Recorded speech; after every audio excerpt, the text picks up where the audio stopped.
Olá, minha super turminha do 7º ano! Olha quem eu trouxe para trabalhar o assunto de hoje comigo, o Tininho!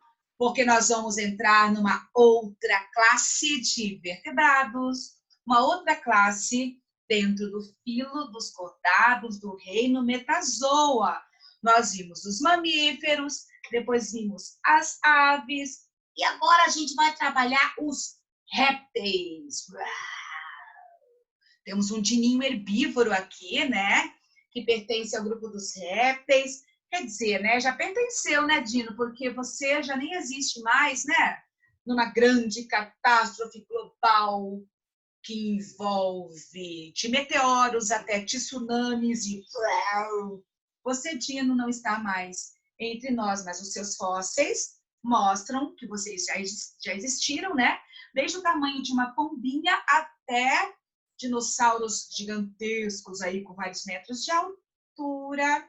Mas o Dininho hoje vai falar um pouquinho com você sobre características gerais dos répteis e depois, numa outra oportunidade, nós vamos conversar sobre dinossauros, como eles desapareceram. Mas hoje nós vamos falar sobre os répteis num geral. E vamos conhecer ali todas as ordens, né, que pertencem aí a essa classe reptília. Para isso, eu vou compartilhar uma aulinha com você, uma aulinha bem lindinha, colorida, apesar de que eu preciso confessar uma coisa. Existe um grupo de répteis que não me deixa muito confortável, né? Quando eu falo de répteis, eu até me entendo bem com lagartos, com as lindas tartarugas, como eu amo tartaruga. Inclusive, lá no Espírito Santo, na cidade que eu nasci, São Mateus, tem um projeto Tamar, e eu já vi, né, as tartaruguinhas sendo devolvidas para o mar, né? Os ovinhos eclodem, ali os protetores estão ali cuidando, e aí tem um momento em que elas retornam, né? Elas voltam para a água, aquele monte de tartaruguinha pequenininho assim, saindo do ovinho e depois caminhandinho em direção à água, é algo realmente fascinante de você presenciar, né? Então, as tartarugas, elas são fantásticas. Existem alguns répteis que dão um pouquinho mais de pânico na gente, né? Quando a forma de vida é um pouco diferente daquilo que a gente está acostumado a ter em casa, dos peludinhos, dos gatinhos, dos papagaios, dos porquinhos da Índia, hamster, cachorrinho, né? São os animaizinhos que vivem mais em contato com a gente. Daí alguns aí têm um pouquinho de dificuldade de lidar aí com os lagartos, os lacertílios, se bem que eu tenho uma lagartixa de estimação. Ela fica comendo aranha aqui na minha parede, eu gosto muito dela, né? E esses dias ela perdeu o rabo, eu fiquei com dozinha, né? Porque os lagartos, numa situação aí de emergência, para fugir do predador, né? Por uma questão de sobrevivência, eles podem desprender aí a cauda, porque enquanto o predador fica se alimentando da cauda, o carinha sai correndo, se esconde, e depois de alguns dias essa caudinha se regenera, né? Os lagartos possuem esse mecanismo aí de proteção, né? Como uma fuga, uma forma deles conseguirem escapar do predador. Mas nós temos outros grupos, né, gente? Nós temos o grupo dos crocodilianos, o grupo das tartarugas, que são os quelônios, nós temos o grupo dos lacertílios, os lagartos em geral, daí tem a tuatara, que é um tipo especial aí de lagartos, mas nós temos também o grupo dos ofídeos, onde entram as serpentes, que é uma forma de vida muito diferente, né? Aquele corpo em forma de tubo, todos os órgãos ali alongados para se encaixar naquele corpo tubular, né? Eles são ápodes, eles não têm patinhas, né? Então possuem musculatura bem desenvolvida e um corpo todo escamado para conseguir se rastejar aí, né? E se locomover, e músculos extremamente fortes, né? Principalmente para aquelas que não possuem a peçonha, né? Com veneno para poder inocular na presa, né? Que utilizam mais aí da musculatura realmente para agarrar a presa, quebrar os ossinhos e então se alimentar. Mas, enfim, vamos por partes, vamos conhecer primeiro características gerais, depois nós vamos entrar nesses grupinhos que a Prof deu uma pincelada para você. Então, primeiro, características gerais. Primeiro de tudo, os répteis, eles são adaptados a um ambiente seco. Então, eles são ovíparos, alguns répteis são ovovivíparos, né? O ovo fica dentro do animal, né? E eclode só na hora, então, do bebezinho nascer. Ele não fica numa placenta aí ligada diretamente ao corpo da mãe, mas eles ficam dentro do ovinho, mas esses ovinhos ficam retidos, e aí, quando ele eclode, então, o animalzinho sai. Algumas serpentes marinhas são vivíparas, né? O bebezinho, ele já nasce, ele fica dentro de um ambiente do corpinho da mãe, né? E depois ele já nasce aí prontinho, sem que ele seja eclodido, né? Sem que ele saia de uma estrutura protegida por uma casca calcária, que nem é o ovo da ave, que nem o ovo da maioria dos répteis, das tartarugas, dos lagartos, dos crocodilos e da grande maioria aí das cobras, né? Mas existe um grupo aí específico que pode ser considerado vivíparo, mas a grande maioria é ovípara, com alguns grupos ovovivíparo.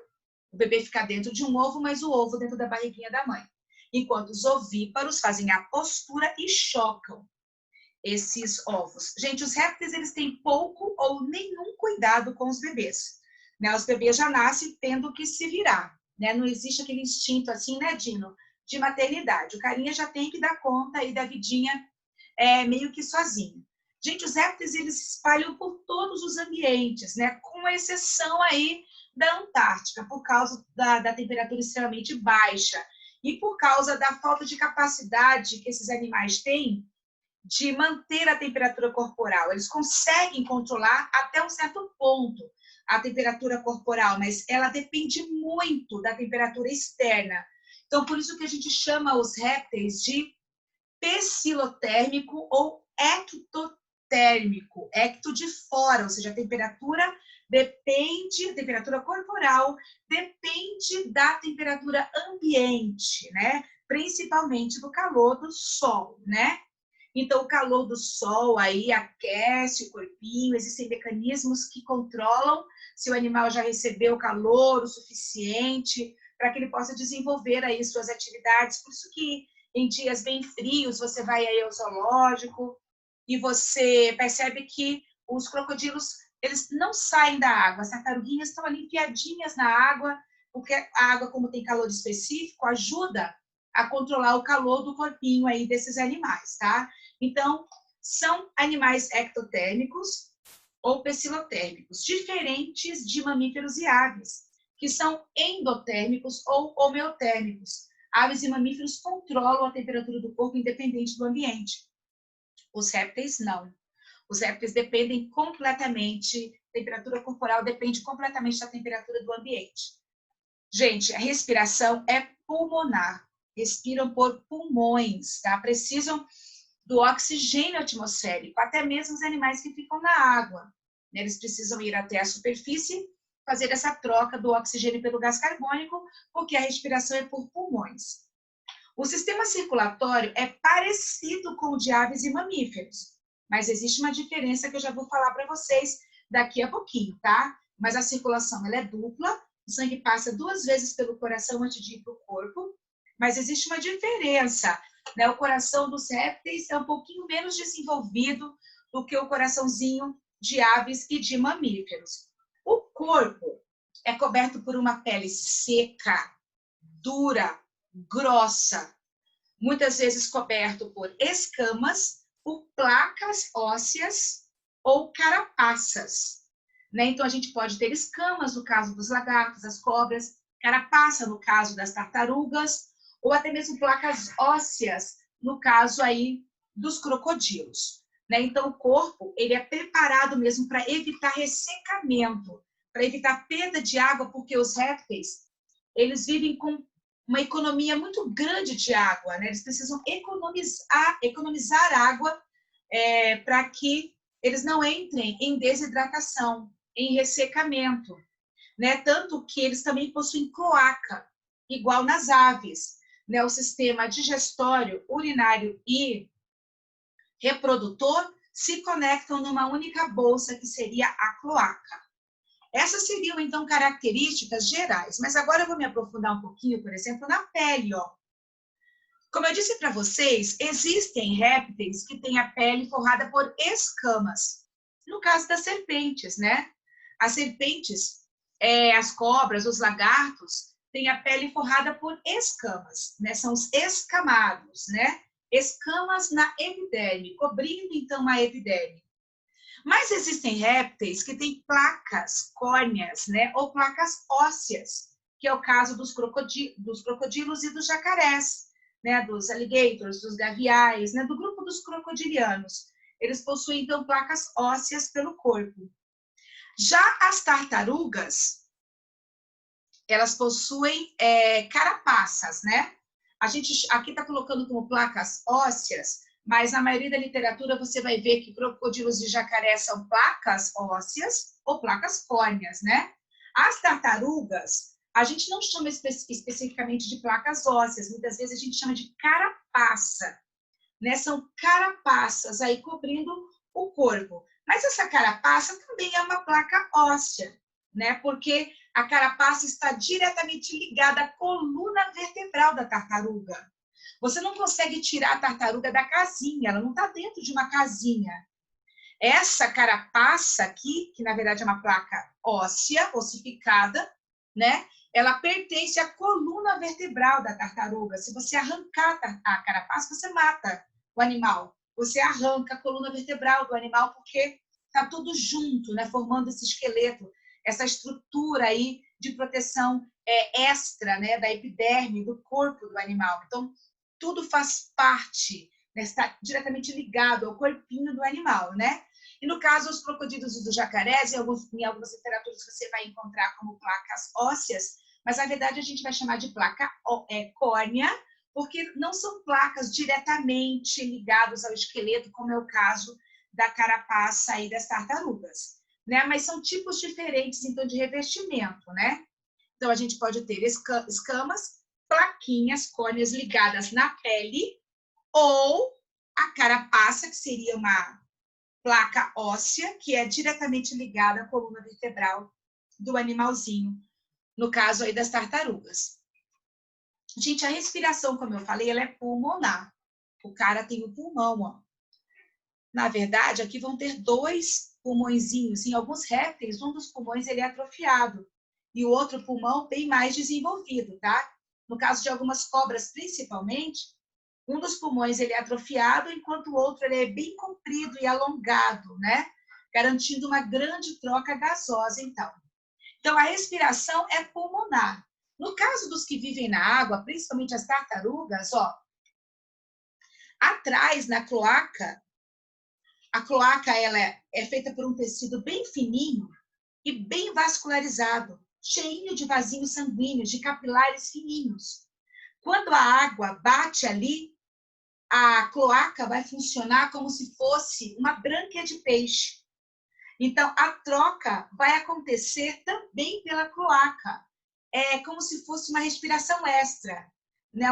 Uma respiração que vai promover uma troca a mais para que o animal passe mais tempo embaixo d'água. Vai chegar o momento em que a tartaruga vai ter que ir até a superfície e respirar o oxigênio e devolver o gás carbônico. Mas ela consegue passar mais tempo embaixo da água por causa da cloaca, porque acontece aí uma troca, né, de oxigênio através da cloaca.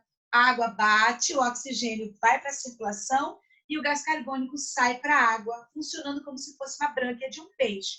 Tá? Mas tartarugas são répteis, mas essa respiração cloacal é um acessório, é uma troca a mais para fazer com que o animal consiga passar mais tempo aí debaixo d'água, tá? Então, a respiração dos répteis é uma respiração pulmonar. Agora, vamos dar uma olhadinha aqui, gente, no sistema digestório, Dino. Será, Dino, que vocês têm intestino grosso para guardar fezes? Ai, não fala isso em público, que eu fico com vergonha. Mas é fisiologia, cara, anatomia, não tem que ter vergonha. Olha lá, ó. Tem boca, tá vendo? O alimento entra pela boca, vai passar pelo esôfago e vai chegar até o estômago. Olha aqui, ó. Vai chegar até o estômago. Olha aqui o estômago, seu lagarto. Depois, o alimento vai para o intestino delgado finalizar a digestão, igual nos mamíferos, igual nas aves. Mas tem uma coisa. Vocês têm um pedacinho de intestino grosso, ó. Ele é reto.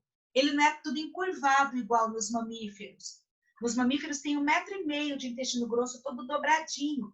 E vocês, ó, é uma porção bem pequena, né, de intestino. Tá vendo aqui o intestino delgado todo dobrado, né?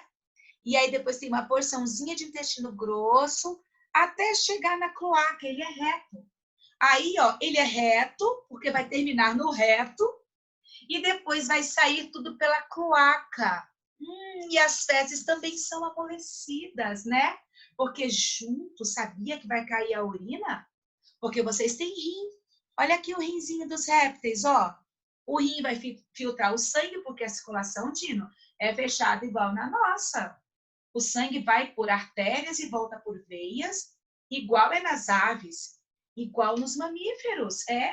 E aí o rim vai produzir o xixi, a urina, que vai sair junto pela cloaca, igual nas aves. Então, vai sair um esquema também meio pastoso, porque vocês excretam ácido úrico, né?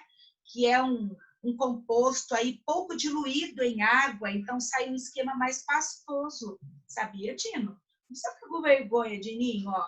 É uma questão simples de fisiologia. Então, o sistema digestório é completo, tem boca, esôfago, estômago, intestino delgado, uma porçãozinha de intestino grosso, vai ter o reto e vai sair pela cloaca. E vai ser eliminado, então, para o ambiente. E a temperatura, Dino, eu já falei, está com frio hoje? Não tá não, né? Porque hoje tá um diazinho mais quente, está gostoso, tem até sol, Dininho. Dininho ficou se aquecendo, né? No solzinho. Fala ali pra galera, ó, que você é um ectotérmico ou um psilotérmico. Depende da radiação solar, por isso vocês são chamados de heliotérmicos, porque vocês dependem da radiação do sol. Essa temperatura aqui, olha, vai incidir no corpinho de vocês. Vocês vão fazer ali uma termorregulação, né, dessa temperatura, uma termorregulação comportamental, ou seja, o animal só realiza movimentos quando já absorveu calor o suficiente para realizar as atividades, para manter as reações químicas que garantem a vida do meu Dininho aqui. E vocês já ouviram falar de olho parietal ou terceiro olho? Na verdade, esse olho não vê nada. Esse olho nos répteis, principalmente nos lagartos, né? Só serve mesmo para monitorar a quantidade de luz que ele recebeu. Né? Então, vai monitorar se já teve calor o suficiente para o cara sair daquele estado de estátua. Você vai lá no zoológico e o jacaré está brincando de estátua. Mas se ele já recebeu calor o suficiente, né? Se a radiação solar chegou na quantidade suficiente, o olho parietal, então, vai informar o corpinho desse cara que ele já pode realizar movimentos, né? E como será a reprodução de ninho? Agora não fala porque eu tenho vergonha. Mas, cara, a reprodução é uma coisa muito importante, porque é através desse processo que vocês dão continuidade para a espécie. Os dinossauros, infelizmente, de ninho, já não existem mais, né? Vocês entraram em extinção. A gente só conhece vocês pelo registro fóssil, mas existem vários outros répteis que precisam se reproduzir para deixar aí os filhotinhos para que as gerações possam continuar, né? Ou vai todo mundo entrar em extinção igual vocês? A gente pode conversar sobre isso sem você ficar com vergonha? Pode. Então, vamos lá. Ó, eu mostrei aqui, ó, uma cena de uma cobra colocando os ovos através da cloaca. Então, lembra que os répteis, eles têm sexo separado. Tem macho e tem fêmea, ok? Sexo separado. E, na grande maioria dos grupos, o macho ele tem um hemipênis, né? É um projeto de pênis só para fixação, para que ele possa colocar o espermatozoide através da cloaca da fêmea. Algumas serpentes, inclusive, têm 2 hemipênis, né? Até porque elas se embolam, várias cobras ali no período de reprodução. Então, é uma forma mais fácil dele conseguir capturar, grudar, né, a serpente para que ele possa colocar os espermatozoides através da cloaca dela. Gente, existem serpentes, inclusive, que podem passar meses guardando os espermatozoides. Se o ambiente estiver em alguma situação desfavorável, ou de seca, ou de falta de alimento, ou de falta, né, no caso da falta da presa, a serpente, ela pode segurar esses espermatozoides, mantê-los vivos por um bom tempo, para depois liberar o canal para que possa fecundar os óvulos e então formar os embriões, os bebezinhos que vão se desenvolver dentro dos ovinhos. E os ovinhos, então, vão ser colocados através da cloaca, no ninhozinho ali, para poder chocar. Só que o cuidado, né, que a mãe tem com os filhotes é pequeníssima, né? Bem pequena mesmo. Então, elas não criam ali os filhotes em si, os filhotes têm que ser meio que independentes, né? Tem muito mais espécies ovíparas, mas também tem espécies, como eu disse, ovovivípara, onde os ovos ficam dentro do canal da fêmea até que eles estejam prontos para eclodir, para o bebezinho sair. E pouquíssimas espécies de serpentes, principalmente serpentes marinhas, que são vivíparas, né? Então, a fêmea, ela tem um projeto de placenta que permite troca de substâncias entre o bebê e a mãe. É um projeto ali de placentinha, né, que dura bem pouquinho tempo, mas que garante o desenvolvimento dos bebês, então eles não ficam dentro de um ovo. Então, são pouquíssimas serpentes aquáticas ali, né, que vão ser vivíparas. A maioria é ovípara ou ovovivípara. O ovo fica dentro da mãe. As ovíparas colocam o ovo e chocam. As ovovivíparas, o ovo fica preso na mãe e só eclode quando o bebezinho tiver para sair. E o ovo, gente, possui todo o alimento que o bebê precisa para ele se desenvolver. Né? Durante o desenvolvimento embrionário ali, ele vai se alimentar do material que está dentro do ovo, da clarinha, da geminha, né? E o desenvolvimento ele é direto, né? O bebezinho já sai prontinho ali, só vai crescer, né? E ganhar as características aí do bebezinho, do animal adulto, né? O bebezinho vai ganhando aí características do animalzinho adulto. Viu que não é uma coisa, um bicho de 7 cabeças? É uma coisa simples, porque tem a ver com continuação da espécie, viu, Dininho? Entendeu? Ai, que bom que agora você ficou confortável. Sabe por quê, Dino? Porque na próxima aula, a prof vai apresentar os grupos de répteis. A galera vai conhecer os quelônios, os crocodilianos, os lacertílios, né, os riconcéfalos, os ofídeos. Quanto palavrão! Ai, ficou com medo de novo? Não fica, cara, é coisa simples, você vai gostar de saber. E você também. Por isso eu vou te encontrar na próxima aula. Super beijo! Tchau para vocês! Dá tchau, Dininho! Tchau! Até a próxima aula!